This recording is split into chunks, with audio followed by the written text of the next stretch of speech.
Salut à vous les stratèges. On a tous des Pokémon surpétés avec 821 Pokémon dans la 7ème génération. Mais quels sont les plus puissants d'entre eux? Il y a les offensifs et les défensifs. Les défensifs pour moi c'est les plus chiants à contrer. Ils sont tellement cancérigènes et défensifs qu'ils peuvent se faire une équipe à eux tout seuls. Alors aujourd'hui laissez-moi vous faire le top 4 des Pokémon les plus chiants à gérer dans le metagame actuel de l'Overused. En 4, on a Melodelph. Melodelph c'est vraiment un monstre, c'est pour ça que c'est l'un des Pokémon les plus puissants du jeu. Mais qu'est-ce qui fait sa force? Déjà, ses talents sont magnifiques. Il a un talent inconscient qui lui permet d'ignorer les boosts de défense et d'attaque adverses. Et enfin, son talent Magic Guard qui l'empêche de prendre des dégâts de recul, donc de l'orbe vie, de la tempête de sable, de la grêle, des pièges de roc, etc. etc. En plus, ce Pokémon est joué avec un set de plénitude, avec Cage éclair pour apprendre bêtement que l'adversaire est paralysé, E-Coq pour se soigner, et Moonblast, un stable ultra puissant avec aucune immunité dans le jeu, à part Moonja. Vraiment un Pokémon ultra puissant. En 3, on a Scorvol, le scorpion qui vient te ruiner les intérieurs si tu fais pas attention à ce que tu fais. Scorvol, il est joué subtoxique avec toxique, abri, clonage et séisme.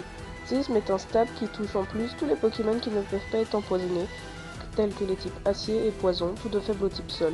Bon, il peut pas toucher les Pokémon comme Hermure, mais ça reste autre chose. Sur ses stats, il est assez bulky défensivement, physiquement, et il a une statistique de défense spéciale plutôt correcte. En plus, avec son talent soin poison, ce qui lui permet de gagner tout ce qu'il faut pour refaire un clone à chaque fin de tour. C'est-à-dire qu'il gagne 1/8 de sa vie par tour, vous faites clonage et abri, et vous avez gagné 2/4, 2/8, ce qui vous fait un quart. C'est vraiment une stratégie de FDP. En 2, on a Mega Tenefix. Bon sang, qu'est-ce qu'il est chiant celui-là. Sa période la plus forte, ça a été en 6ème génération, et c'était un vrai monstre. Si vous voulez, en 6ème génération, le talent avant la méga évolution était toujours actif, et le talent de la méga aussi, au premier tour.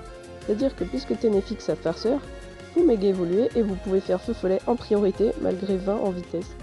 Et l'autre, même s'il fait piège de roc, grâce au talent de la méga évolution reflet magique, les pièges de roc seront bouncés à l'adversaire.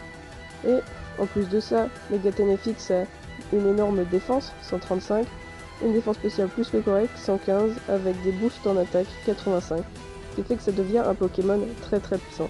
Il est souvent joué avec Sabotage, avec Feu Follet et avec Provoque pour contrer le stall et les offenses. Vraiment un Pokémon monstrueux en 6ème génération, il a carrément été banni vers le beurre, mais bon, vraiment tard. Et le numéro 1, le Vénard, le tank de l'URSS qui vient te déboîter si t'es pas préparé.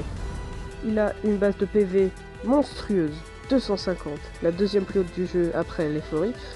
Il a une défense spéciale énorme pour ses PV et une défense nulle, mais avec ses PV ça compense. Il se paye le luxe de ne pas avoir évolué pas comme l'Euphorie et du coup a accès à l'Evolurock qui va booster de 50% ses défenses, mais aussi les IV et les EV reçus.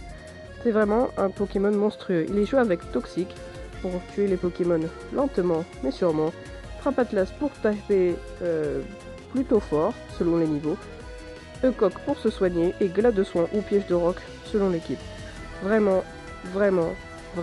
le plus cancérigène de ce top. Il restera toujours le monstre de la stratégie, le staller ultime.